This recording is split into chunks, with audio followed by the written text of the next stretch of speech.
Salam sejahtera, salam Malaysia Madani. Krisis makanan dunia kini menjadi satu isu yang semakin membimbangkan. Di sebalik statistik dan data ekonomi, tersembunyi satu persoalan penting. Adakah hubungan rohani antara manusia dan alam turut memainkan peranan dalam krisis ini? Menurut satu kaji selidik yang dijalankan melalui Google Form, kebanyakan responden menyedari krisis makanan yang sedang melanda dunia. Antara punca utama yang dikenal pasti termaksudlah perubahan iklim, pembaziran makanan, konflik peperangan, dan kekurangan tanah pertanian. Namun begitu, di sebalik faktor fizikal ini, timbul persoalan daripada aspek kerohanian. Sejauh manakah spiritualiti atau kepercayaan seseorang memainkan peranan dalam menjaga alam sekitar dan sumber makanan? Hasil tinjauan menunjukkan ramai yang bersetuju bahawa manusia perlu membina hubungan yang lebih harmoni dengan alam semula jadi. Untuk memahami dengan lebih mendalam pandangan masyarakat terhadap krisis makanan ini, kami sempat menemu bual beberapa penduduk tempatan di sekitar Pasar Besar Bandar Riau, Kota Samarahan untuk bertanya pendapat mereka. Mari kita saksikan sedutan wawancara yang sempat dirakamkan bersama mereka.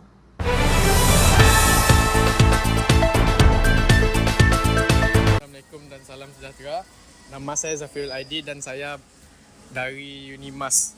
So, boleh perkenalkan diri? Saya Chelsea.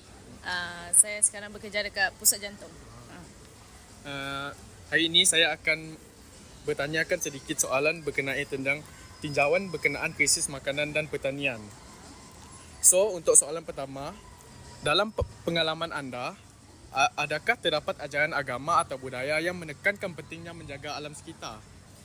So far, kalau macam agama saya Kristian, memang kami digalakkan untuk menjaga hubungan dengan alam sekitar lah, sebab as we know, alam sekitar kan memang diciptakan oleh Tuhan bersamaan dengan manusia. So memang kami orang diterapkan untuk menjaga hubungan. Okay. So untuk soalan seterusnya, apakah cadangan anda untuk memperkuatkan semula hubungan manusia dan alam dalam konteks kehidupan manusia? So far, kalau macam kita sekarang, kita kan mau kepada internet, kepada gadget. So kita boleh macam membuat kempen or buat aktiviti yang boleh membuka minda masyarakat untuk melihat betapa pentingnya kita menjaga hubungan kita dengan alam agar for a better future lah. Okay, itu saja daripada kami. Terima kasih. Bagaimanakah anda melihat hubungan antara manusia dan alam dari sudut kerohanian? Untuk kerohanian sendiri sih, kita sebagai manusia butuh alam dan alam harus kita jaga sebagai tempat berpijak. Oh, ada lagi? Cukup, sudah itu saja dari. Oke. So, soalan kedua, apakah hubungan antara alam dengan manusia? Sebagai alam itu tempat tinggal manusia, dan kita sebagai manusia harus patut untuk menjaga alam tersebut sebagai pijakan rumah kita. Jadi saling membutuhkan lah. Oke. Itu saja. Terima kasih. Oke, terima kasih. Nama saya Imran Hazami bin Faizal dari Universiti Malaysia Sarawak. Saya akan interview bersama kakak Korana. Okey, saya akan bertanyakan kepada kakak berkenaan dengan krisis makanan dan pertanian, iaitu hubungan rohani antara manusia dan alam. Okey, untuk soalan pertama saya, kak, bagaimana anda sendiri menunjukkan rasa syukur atau hormat terhadap makanan dan alam dalam kehidupan seharian? Dalam kehidupan seharian, kita menghormati rasa bersyukur kita terhadap makanan dengan alam.